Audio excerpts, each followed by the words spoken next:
Hello and welcome to our July episode of Women's Public Leadership Network's podcast series, Tips from the Trail, where we explore the path to political office from the decision to run to Election Day.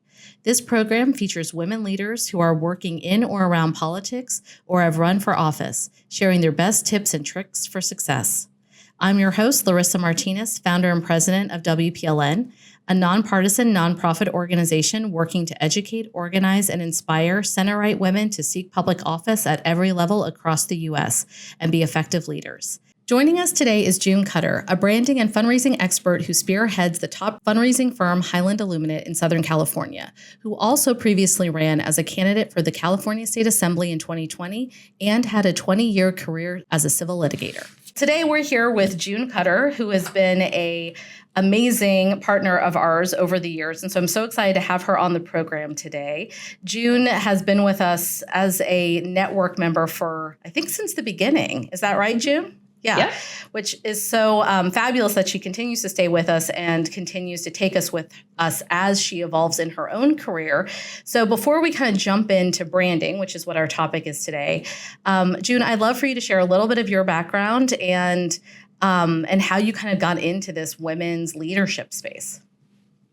So thank you so much for having me, first off. But a little bit of background about me is that I grew up in Southern California, went to law school and practiced law for almost 20 years.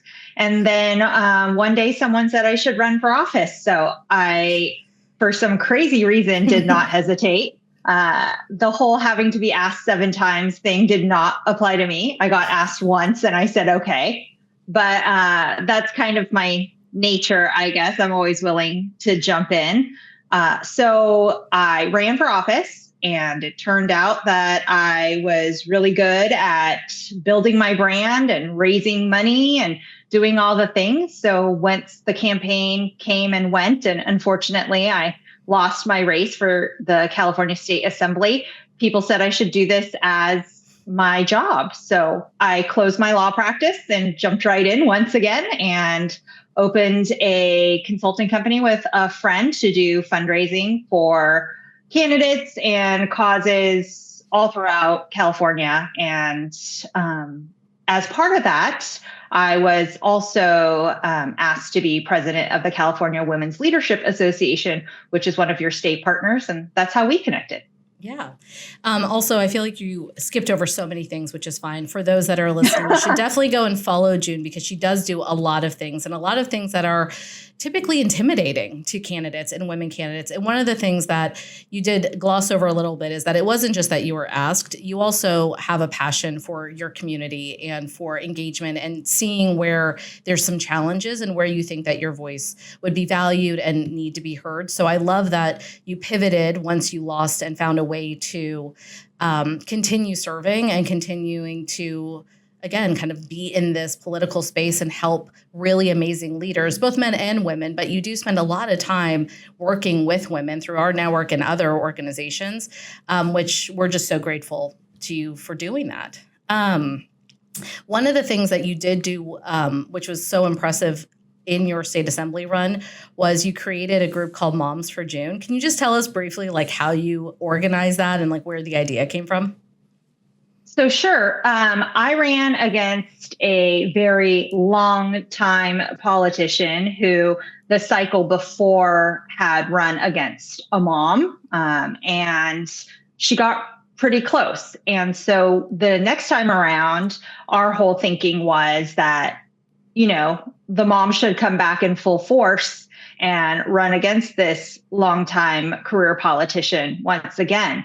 I actually kind of got my start in community work or engagement on the PTA at our local elementary school.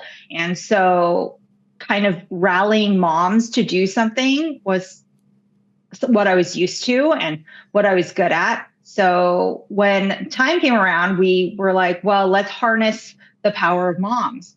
The thing is that, like, I don't think a lot of people had thought to do that before, surprisingly. And it kind of gave the moms and the women in our area, in our local area, like a purpose, like a campaign that they could finally jump on board and, start doing like real actual campaigning and work and volunteering and all of those things, it was very surprising to me that nobody had really tried to harness that power before. Like, why was it surprising? Moms can do anything. You should always ask the moms first.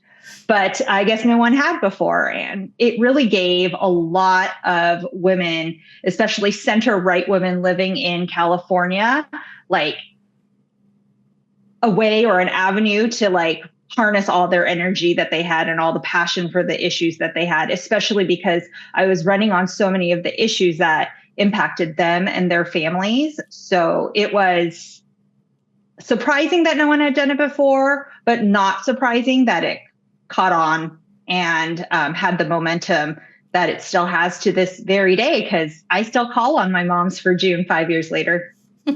I love that. I love that it became a community, which is so important. And I'm going to use that to segue into branding, because I think this is part of the branding conversation that we're going to have, which is that how do you take the different aspects of you and your life and your background and experience in different spaces to find those connection points, build credibility, build all of these pieces that I think so many women get really nervous about. And especially because when you're looking at something as tangible as being a mother and that type of experience, and something that really kind of brings people with similar experiences together, I think it's easy to feel like then that is your brand wholly. Like that's all you are as a mom, so to speak, versus all the other things that come with being a mom, right? Which is not just the fact that you have children, but you also are a good organizer. You're a good, you're involved with your community. You care about the issues. You balance budgets. Like you do all these other things. And then that's in addition to your own personal background, right? You're a lawyer, your education, where you live, what type of family you have. All of these different pieces kind of come into who you are and how you may be able to connect with your community, with your constituencies, even in the professional space. So to that point, I'm curious from your perspective, why you think it is so important for people to harness their brand, to find a way to actually start refining and honing in on what makes a person credible. I think it's really important for people to sit down and think about all the things that make them who they are, so that they're authentic in everything that they do. Instead of trying to build out your brand and your persona from scratch, like, what do I want to be? I think the first question is, what am I? What are all the components of who I am and what makes me and unique in this world? And sometimes there's like 1,000 different things that you feel define you, and it can be confusing to take all of those things and put it into what you would consider a brand or a persona or who you are.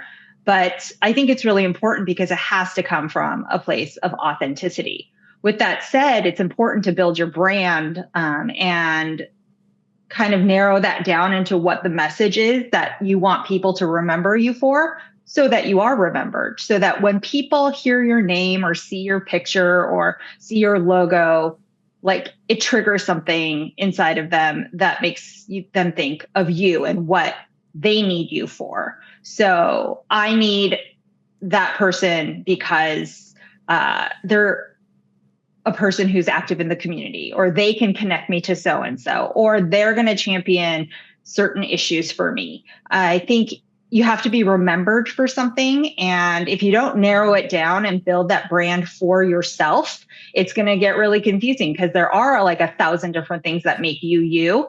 And if you are remembered for all those different things by different people, then it just becomes kind of chaotic and doesn't make you leave your name in the marketplace, whether it's you're running for office or building a business or whatever it might be. Right now, with the amount of social media that people are on, all the different platforms, how important is it, do you think, for people to establish their brand kind of as soon as possible versus seeing when it's established for you because you don't have control of it, or that people kind of make up their own minds or decisions about who you are and what your brand is before you're able to kind of control the narrative. Right. Well, if you're not talking about yourself and you're not driving the message about who you are, other people will do it for you and you may not like it. So it's really important to be proactive about telling people who you are and what you stand for and why they need you. And doing that in advance of running for office or whenever you feel like you need that brand, that's really important, because when you get to the point where you are saying, okay, day one, I'm announcing my candidacy for such and such office, it's probably too late. You need to have been thinking about what your brand is well in advance of announcing or making it public that you are seeking an office or a position. So I think that a lot of people have already started building their brand and they just don't know it yet. Because I feel like I started building my brand years in advance of running for office. I just hadn't put logo and color and all of that to it. But who I am and who I presented myself to be in the public eye had been consistent for several years before I decided to run for office. So with that, where do you suggest someone start to begin kind of putting these ideas down, or at least starting to formulate something that feels a little bit more strategic and intentional rather than just, kind of, oh, this is what I always wear, this is how I always talk, these are the things I do so people will know who I am, but to actually start to build some intentionality around how to build that brand? Where do they start? I think they have to start with figuring out what they want to be known for. Like, what do you want to be the champion of? For me, it started with being a mom, with being on the PTA, with serving the community and doing book fairs and, volunteering for things and being someone that people could call upon to get things done at the school and in the local neighborhood and community. So that's what I was known for. And what I wanted to continue to be known for is to be a champion for my neighbors. So you have to decide, what is it that you're promoting? What is it that you want people to call upon you for? And if you're running for office, what is your issue? How do you want people to perceive you? I think that's really important and like the first place that you need to start, because everything stems from that, like what you post, what your content is, what your messaging is, how you are going to say what the issues are that are important to you, and even what your logo looks like, what your colors are. Like, everything just kind of has to start from your core message. What do you stand for? Yeah. I feel like so much of it too, when it comes to the candidate side, is building that trust, right? Like building that it's not just that you're an authentic person or here are the different issues that you care about. It's also becoming that person that is a trusted source, a trusted resource, that what you say you're going to do once you're in office is what you're actually going to do once you get there. And to your point, I think that's one of the reasons too why you do have to be intentional. So one of the things that you talk a lot about are the C's of branding as a way to kind of start to identify and work out exactly how to build this piece of your identity. So what are the C's, and kind of how would you start to align those with an individual as you're putting together their brand? The 4 C's of branding are clarity, consistency, content, and communication. And it really starts with clarity. I often tell people that you need to niche down. And it kind of goes back to what we were talking about earlier, is you can't stand for everything. Like, if you talk about 1,000 different things and you talk about all those things once, like, what are people going to think that you stand for? Like, your audience is going to change every day. There's no brand that's going to be built because nobody knows, because you're all over the place. So you need to figure out, what's your message? You can't talk about everything. You have to decide what you're going to talk about first and foremost. So that's the clarity piece of it. The consistency is that you have to keep doing it. You can't just post one day and a month later come back and post about something else, or expect your audience to be there when you aren't being consistent in communicating with your audience. And that consistency does build credibility because people will begin to rely on you for the message that you're presenting.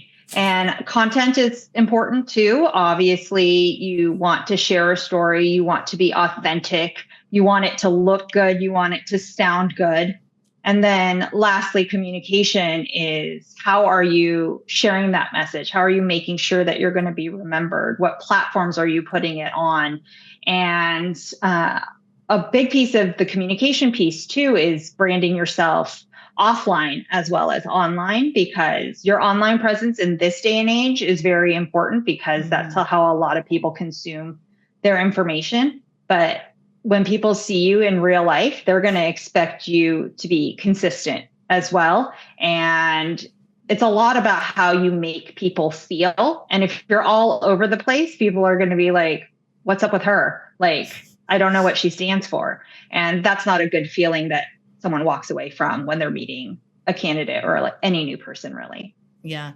I feel like this is something we hear a lot when it comes to women that are a little bit more introverted, for example, of feeling like, oh, can I even be a candidate? Because, you know, I don't necessarily have that personality of just like going out all the time. And I think to me, there are a lot of amazing introverted elected officials and people that are leading in a lot of public spaces. They've just learned what, to your point, makes them credible, what's consistent, and that their brand doesn't necessarily shift, so that one day they're, you know, an extrovert, then all of a sudden they're like, oh no, that's actually not me. I can't do that anymore, because then people are like, hey, what's wrong with you? Like, what happened? Right. So you want to make sure that whatever you are, it's fine. Your voice matters. Your leadership matters. It's just a matter of getting really strategic with how you are aligning who you are, what is comfortable, what is authentic into these buckets that you're talking about. And one thing I'm going to hit on, just because we talk about it in all of the podcasts that we do, is this is why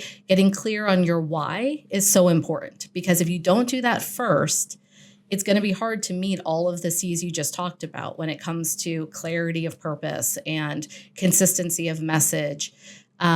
Building that credibility, you have to know the why first. And so I think, kind of going back to that for just a moment, when you're looking at a fast campaign timeline, how long do you think it's realistically needed to have put in time to develop this brand? Like, if you're moving really fast, does it take like years in advance? Can you do it fairly quickly? Like, once you know your why, once you know what office you want to run for, once you're kind of putting things in motion, how long does it take to get the rest kind of there? Right. Well, what's a quick campaign these days? Because I feel like there's like no off cycle. Everything's a special election. It's go, go, go. You don't even have a year to campaign. It's all relative. But I think that you can successfully build a brand as you go as well, as long as you've had that community involvement before, that kind of sets the tone of who you are. Like, why are the people who are initially supporting you and encouraging you to run for office asking you to do that? What do they see in you? Yeah. That can be a good question to ask before you really think about what your brand is as well. And just because you haven't had lead time to build your brand, I wouldn't be discouraged. I would say that it's possible to build your brand as you go. Just be really motivated to do it. In an ideal world, if I could build my perfect campaign and my perfect branding scenario, it would be like a year, 6 months to a year before you announce your candidacy, and then run a 2-year campaign with strong branding and give you that like 2 to 3 year window to really build your brand in an ideal scenario. And life is not always ideal. No, which is why you have to know how to pivot. That's why we do the podcast. You can listen to it anytime, get this information. But I think it is helpful, though, especially because women, we do tend to be planners. We like to know in advance kind of what we need to do, how we need to move forward. And I look kind of at branding as you have kind of two spaces where you really have to figure out how you're going to present yourself moving forward. One is what you were talking about, kind of that, it's not even internal, but just your persona, your personal self, the issues, the integrity, the trust, all of these pieces that you're building. But then there's also the external. And for women, that's even harder, I think, right now, especially with feeling like you can be authentic, but also put together, like knowing that you're going to have a lot of people looking at what you wear, picking apart like how you look, how you've done your hair, your makeup, all of these other pieces. So I'll get to that piece in a moment, but looking still kind of back at this, how you're projecting who you are as a person out into the world. When it comes to your personal story, I think a lot of women also hesitate to brag or to feel like they can talk about their accomplishments or talk about things that, make them who they are, because it sounds like bragging. It sounds like something very negative, when in reality, it's not necessarily that. But I think women have a hard time moving kind of away from feeling like it's not something they can do. So what are some of your tips for taking some of your personal narrative and making it relatable, but also not feeling like you're just listing all of your accomplishments and you feel like that may be somewhat intimidating? Right. Well, there are some women who do sound braggy, but Yeah. I think it is all about the way you present yourself. Like, I'm a lawyer. I'm not just going to walk into a room and be like, I'm a lawyer. But if there's something that connects you to your audience where that's relevant, like if somebody went to the same school that you went to, or somebody has a problem where you practiced law in that area, I mean, you can work it into a conversation and show why you're qualified to speak on the topic. But I really think that all your accomplishments and your life story are ways to connect with people. It's not about just spewing out your resume in every room that you walk into, but oftentimes I will take the things that make me me and relate them to the people that I'm talking to. So I'm a mom. I have 2 kids. My husband is a veteran. I'm the child of immigrants. I went to law school at USC. I grew up in Orange County. Like, all of those things are not just things that I'm just spewing out as a list of why I'm qualified, but rather working into conversations about why I can relate to the person that I'm talking to or the audience that I'm speaking to. So it really is a matter of presentation. You shouldn't be afraid to let people know that you're qualified and the reasons why you're qualified, or where you went to school, what your job was, the things that you've done and accomplished. Those are all great things. But why do we have a resume like that? Is it just to impress people? It's not. It's to connect with them and to show them how you can help.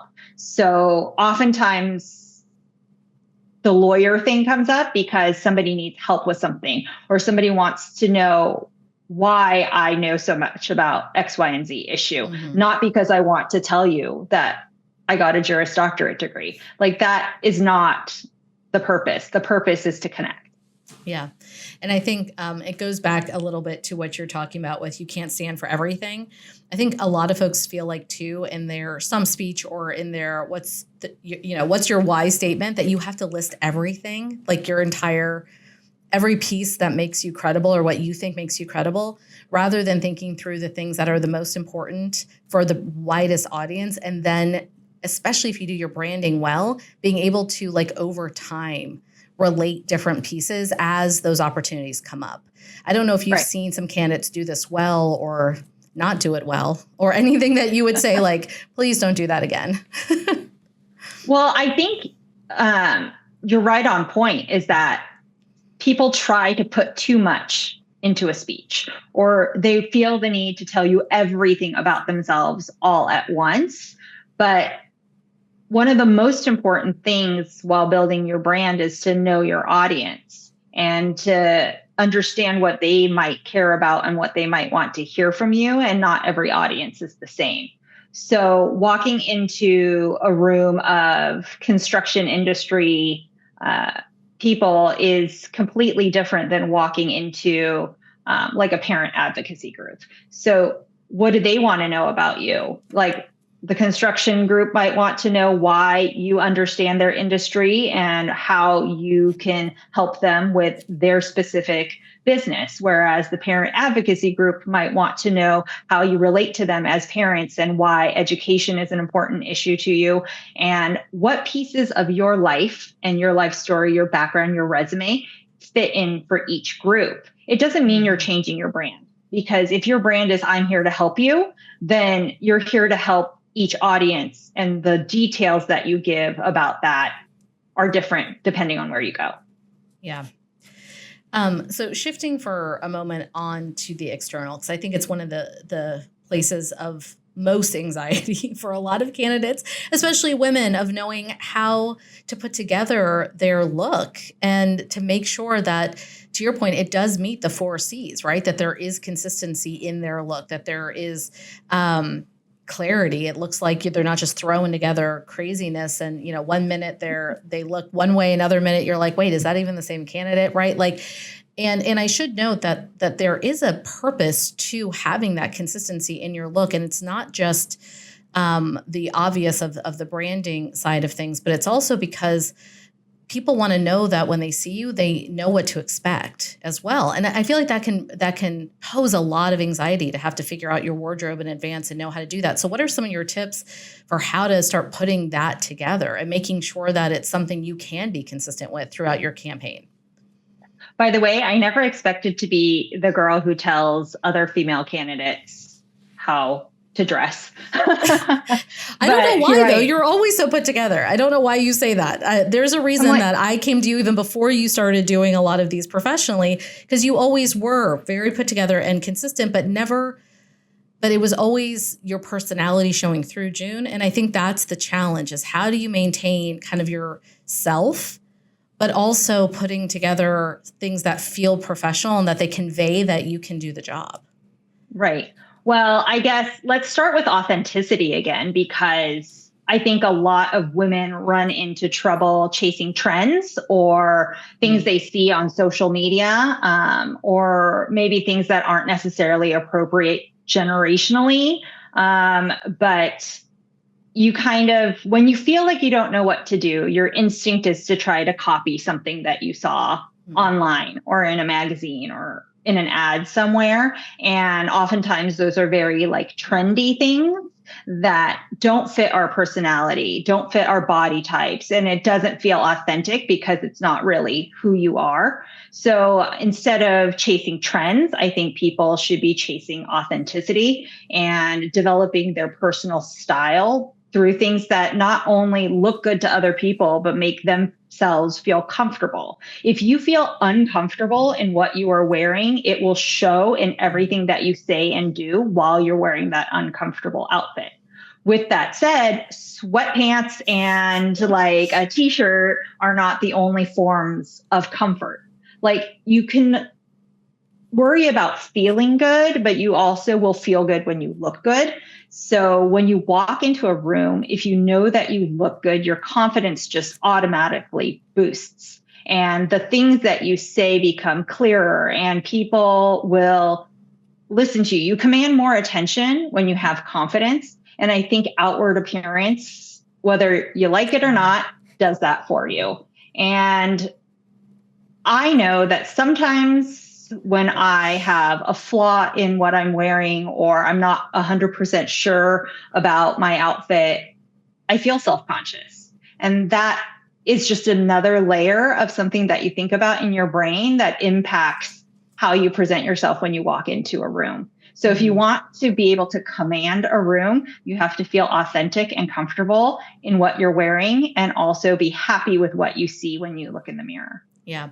And I think the appropriateness piece is the toughest. I know that is one of the things that drives me crazy about myself, is when I go in somewhere and I thought that I had, gotten the dress code down, and then you show up and you're like, oh my gosh, I did not wear what I was supposed to, right? Like, I think it's everyone's fear that you show up like, those stories of showing up in like a Halloween costume when no one else is wearing one, right? Or things of that nature, which obviously on the campaign trail, you're not gonna be wearing costumes per se, but every outfit you wear kind of is one. I mean, you do have to present not just all the pieces you talked about, but be appropriate to the space that you're in as well. So do you have any kind of general rules of thumb when it comes to women and picking out outfits for different occasions, like things that are kind of consistently classic or seen as professional and appropriate that you can work around to add your own personality to it, but at the very least, you won't have to worry about that piece?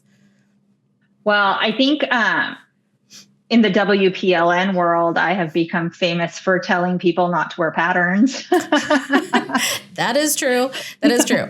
But to be fair, the pattern thing, though, it's probably all the time, but it's mainly for like photos and videos and things like that, right? Right. Absolutely. So when you're being photographed and when you're on television, I say stay away from patterns because they're distracting to the eye, and finding a pattern that really works for you is something that comes with experience and skill.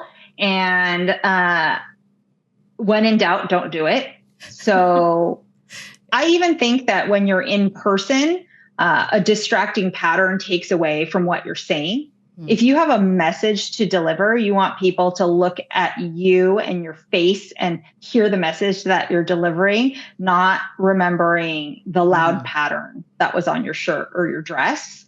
So yes, there are times and places for patterns, a good garden party floral, but when you're on TV, when you are probably at the focus of a presentation or a speech, and when you are taking headshots or photographs, family photographs, even that you want to put on a campaign website, patterns are not your friend. Very important for you to also know what colors look good on you. I love doing the colors, as you know, and kind of making sure that nothing that you put on your body is distracting. So maybe like things that are too outlandish and loud. Some people embrace that as their personality and it works for some people. But if you are in doubt, don't do it. I think that when you are going to your first few campaign events and you're just getting started out in the political world, simple is good, but it really has to be about you. Like, are you a pantsuit person? Are you a skirt person? Are you like kind of more of like a boho chic person? Are you a dress person? Like who are you in your authentic style, and how can you kind of craft a political wardrobe that matches who you are, but still remains professional and is not distracting so that your message gets heard? You don't have to wear black all the time. You don't have to wear a suit all the time. You have to be really conscientious of what you're comfortable in while still making a good first impression. And a lot of people think it's vain, but I think you should take a picture of every outfit that you're wearing, or at least collect pictures of yourself at every event that you go to. And if you kind of cringe at the photo the next day, don't wear it again. Yeah. Well, and I think that's something that for men, they have like a suit, they have khakis, they have different color polos, different color ties. And like, that's basically all they have to do. Maybe like loafers and dress shoes, and then they're good to go. Whereas women, there's just so many options and so many things, which can be fun, but it can also feel like a lot. And one of the things I remember from way back in the day is that a lot of women, especially women on the right, would kind of pick something to be their thing that they just like kept consistent no matter what the outfit was, whether it's like a hairstyle that was like always the same, right? And I feel like it used to be kind of a rule of thumb where you just like don't wear your hair up ever for anything, or like wear a pin, or obviously Hillary Clinton in her pantsuits. Like there's like certain things that you just equate with a specific person and brand depending on what it is. Some of it I think is ease of use, right? Like especially on the hairstyle, like if you know your hair always looks good in one way and you know how to do it, then when you're waking up at 4:00 in the morning, sometimes it's just like ease of use to have something you know the routine of and you know how long it takes and there's no variations that could be crazy.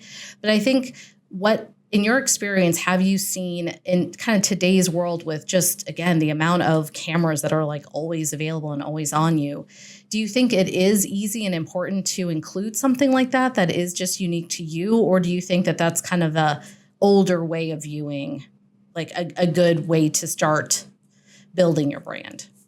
I think once you cultivate your own personal style, there is going to be something that kind of tips everyone off that it's you. That's kind of like the intended goal of building your brand.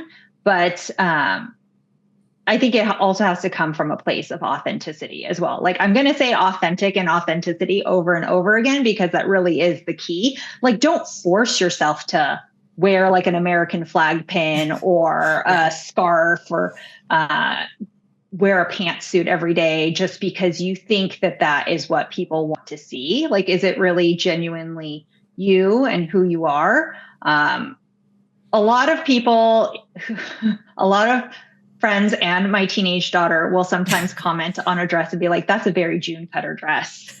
And it's because, yeah, I'd probably wear it, but people will start to see you and see your brand in articles of clothing and things that you wear.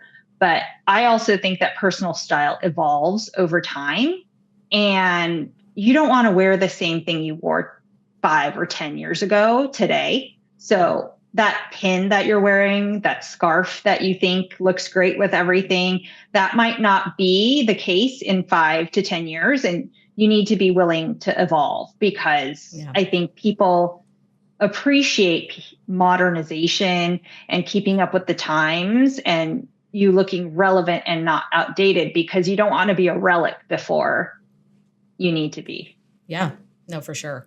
So shifting a little bit to campaigning and translating your personal brand, or professional, but your brand of who you are as a person, external and internally, translating that into like logos and catchphrases and like things that can actually be used now to promote yourself as a business, which is essentially what a campaign is. How do you kind of move into that next step? Do you use AI? Are there different tools to use? Like, what's something that's helpful, especially if you can't afford to hire a firm to do this for you? Right. The younger folks may chuckle, but I think Canva is such a great, useful tool for building a brand for yourself or a logo for yourself. You can do it without paying a graphic designer or, really incurring the expense of a logo builder. I can't believe how much money we all used to spend for somebody to make us a logo, where I feel like anyone can kind of do it for themselves now. I have seen people use Canva to make the worst logos I've ever seen, but I've also seen it used well. If you have the skill set and you know yourself, whether you have that skill set or not, I would say give it a try on Canva. When I ran for office 5 or 6 years ago, when we first got the campaign off the ground, I was like, I'm going to do pink. And everyone was like, that's not very serious. And I was like, no, it'll stand out. And it was a very bright pink and navy blue. And I think that to this day, when people see those colors, they think of me. And it was just kind of like a gut decision that I had. And I appreciate the pink in the WPLN logo as well. But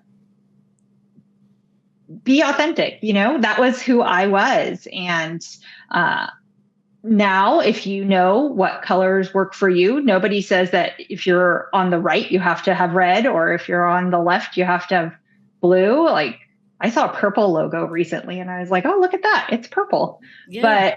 But don't be afraid to try it out and use tools online. I mean, there are so many AI generative tools these days that you can use that didn't exist 5 or 6 years ago.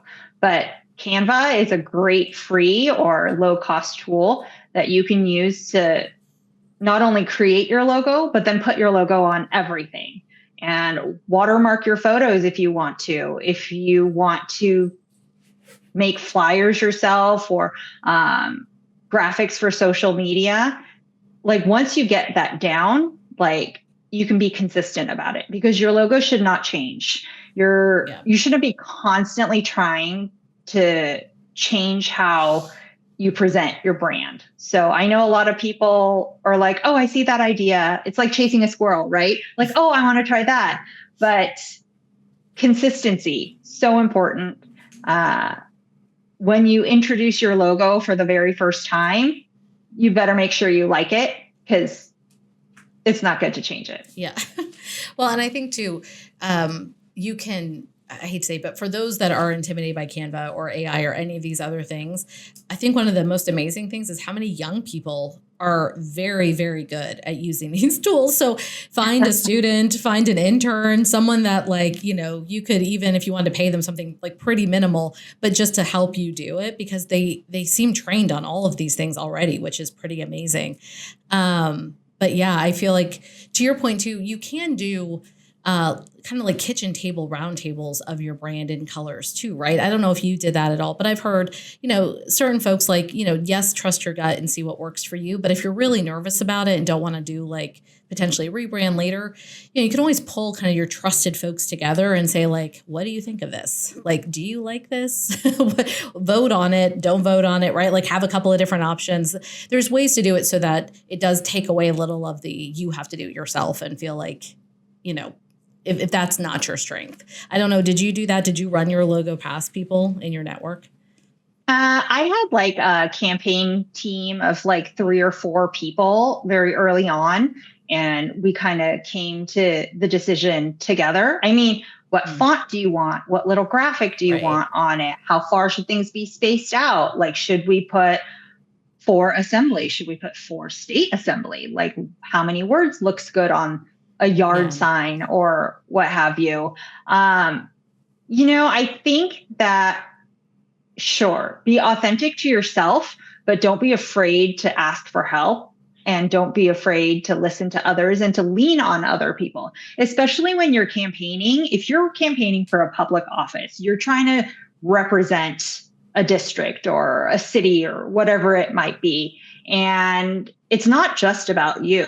So you should never be afraid to listen to other people and crowdsource opinions. And even with something like a logo, people love giving you their opinion. I mean, it's just human nature, right? So why not use that as a resource to your benefit? Yeah, that's very true. Everybody I love giving you my opinion. Listen, I love it. Speaking of opinions, I'd love your thoughts as we kind of start to wrap up here on any book or podcast or blogs that you read that you recommend that people use or kind of turn to that have been helpful to you in the work that you do. I listen to short podcasts every morning just to get up to date on the news. And so I think the worst thing you could do as a candidate is not be up to date on current events.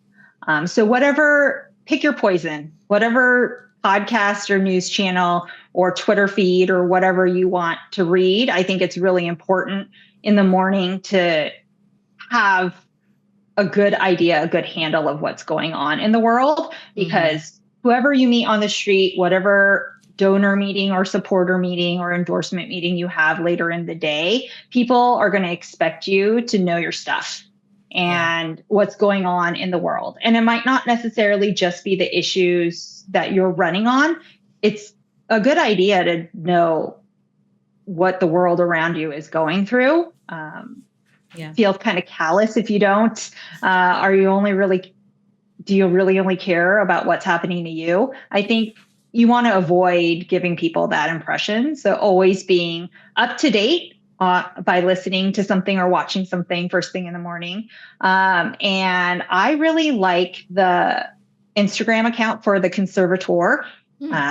It's a bunch of young ladies who run an Instagram account, but I like it because it has news, it has fashion, and I think it's a good lesson in branding too, because they're very consistent in how they present things. And even though they are much younger than me, I feel like I get very good, valuable information from them when I follow them. Yeah. There's a lot of good influencers or TikTokers who can help you not only with current events, but styling and branding on a message that fits you. So I think it's important to listen to what you feel like you relate to as well. So when they're presenting their content and their brand, it kind of like wears on you by osmosis as well.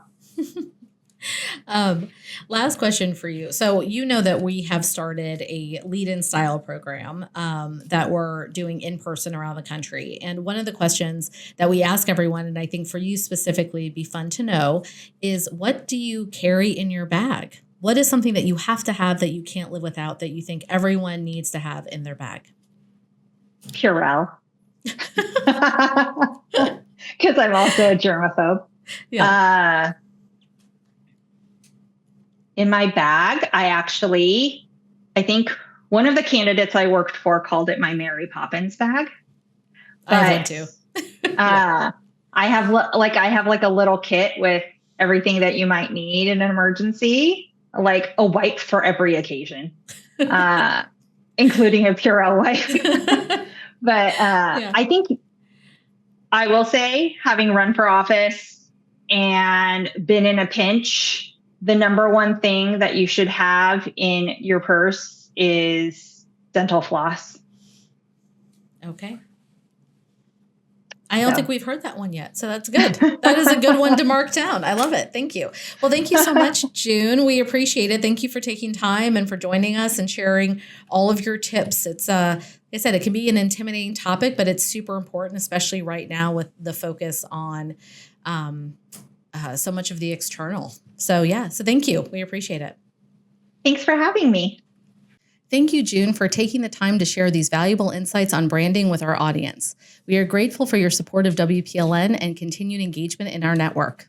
WPLN is a national nonprofit working to educate, organize, and inspire center-right women to seek public office at every level across the U.S. and be effective leaders. Thank you for joining us this month for Tips from the Trail. Find us on Spotify, YouTube, or Apple Podcasts for future episodes, and be sure to rate this show. Also, be sure to check out our store, Bonfire, through our website for all of our really incredible merchandise created by our team. Happy trails!